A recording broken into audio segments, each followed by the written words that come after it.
এরপরে দেখা গেল অনেক দিন হয়ে গেল, অনেক দিন পরে আল্লাহর হুকুমে ওই যে কুষ্ঠ রোগী যাকে উট প্রদান করা হয়েছিল ওই ব্যক্তির উটে বিশাল এক মাঠ পূর্ণ হয়ে গেল। সুবহানাল্লাহ। এরপরে ওই যে প্রথম গর্ভবতী গাভী উট দিয়েছিলেন সেই গাভী থেকে অনেক উট হয়ে গেল তার। গরুওয়ালা সেইটুকু ব্যক্তির গরু সম্পূর্ণ মাঠ পূর্ণ হয়ে গেল আল্লাহর হুকুমে। সুবহানাল্লাহ। এদিকে অন্ধ ব্যক্তির ছাগলেও বৃহত্তর এরিয়া পূর্ণ হয়ে গেল। সুবহানাল্লাহ। এরপর আল্লাহ পাক রব্বুল আলামিন ওই ফেরেশতাকে আবার পাঠালেন ওই কুষ্ঠ রোগীর কাছে মানুষ রূপ ধারণ করে। ফেরেশতা এসে বলল, ভাই আমি একজন মুসাফির, রাস্তায় আমার সব মাল খোয়া গেছে, আমার রাস্তায় সব মাল নিঃশেষ হয়ে গেছে ভাই, আমি এখন আমার বাসায় কিভাবে যাব, আমি বড় কষ্টে আছি ভাই, যদি আপনি আপনার একখানা উট আমাকে দিতেন আমি তা বিক্রয় করে আমি আমার গন্তব্যস্থলে পৌঁছে যেতে পারতাম।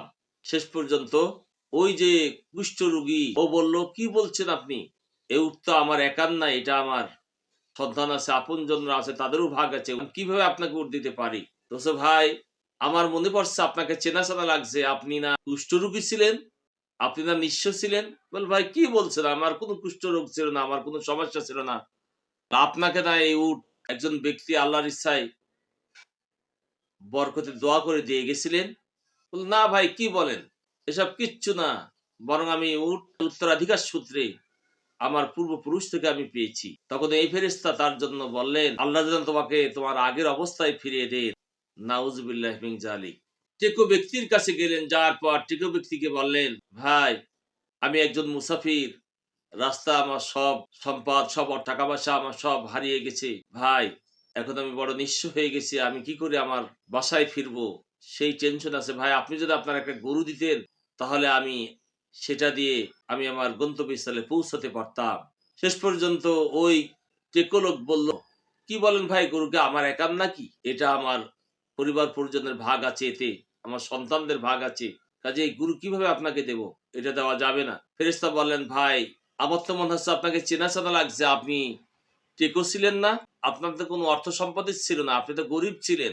তখন ওই লোকটা বলছে, না কি বলেন, তা হবে কেন, মানুষ কত বড় অকৃতজ্ঞ জাতি। ফেরেশতা তখন বললেন, যদি তাই হয় তাহলে আল্লাহ যদি আপনাকে আগের অবস্থায় ফিরিয়ে দেন। এরপরে ওই ফেরেশতা অন্ধ ব্যক্তির কাছে গেল। অন্ধ ব্যক্তিকে ফেরেশতা বলল, আমি ভাই একজন মুসাফির মানুষ, রাস্তায় আমার সব মাল হারিয়ে ফেলেছি, এখন আমি বাড়ি যাব কি করি, সেই চিন্তায় ভাবছি ভাই আপনি যদি আপনার একটা ছাগল আমাকে দিতেন তাহলে আমি আমার গন্তব্যস্থলে পৌঁছাতে পারতাম ইনশাআল্লাহ। শেষ পর্যন্ত ওই অন্ধ ব্যক্তি বলল, ভাই আপনি একটা ছাগল দিবেন কেন, যেই কটা ছাগল আপনার দরকার হয় সেই কটাই নিয়ে যান, কারণ আমি অন্ধ ছিলাম, আমার কিচ্ছু ছিল না, আমি নিচ্ছ ছিলাম, আমাকে আল্লাহ পাক রব্বুল আলামিন অনেক সম্পত্তি দান করেছেন, আপনি একটা নিবেন কেন, আপনার যত দরকার ততই নিয়ে যান। সুবহানাল্লাহ। এরপর ফেরেশতা বললেন, ভাই আপনার ছাগল আমার লাগবে না, কারণ আমি ছাগল প্রকৃতপক্ষে নেওয়ার জন্য আসিনি, বরং আপনাকে পরীক্ষা করার জন্য এসেছি, আপনি পরীক্ষায় জয়লাভ করেছেন, আপনি সফলকাম হয়েছেন। অন্ধ ব্যক্তি শেষ পর্যন্ত পরীক্ষায় জয়লাভ করলো, পরীক্ষায় সফলতা অর্জন করলো আল্লাহর পরীক্ষায়। ভাইরা আমার, আমরা